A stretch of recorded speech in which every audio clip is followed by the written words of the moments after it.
Hey, I'm Adam with Adam's Welding. Sorry I haven't made a video in a while, but I've had a lot of issues with the welding rig.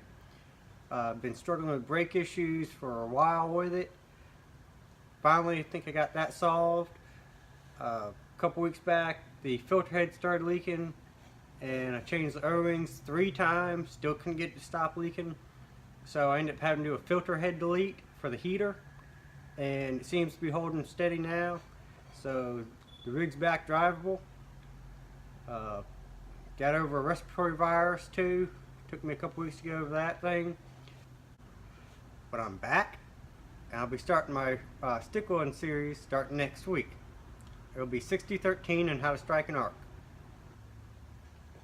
6013 is the welding rod most schools start you off with, so that's why I figure we'll start off with. All I have is some 3/32, but that'll work out just fine for us. So tune back in next week and you can see how to strike an arc with 6013. And don't forget to like, comment, and subscribe, and click that little bell icon so you'll be able to see my video next week when I post it.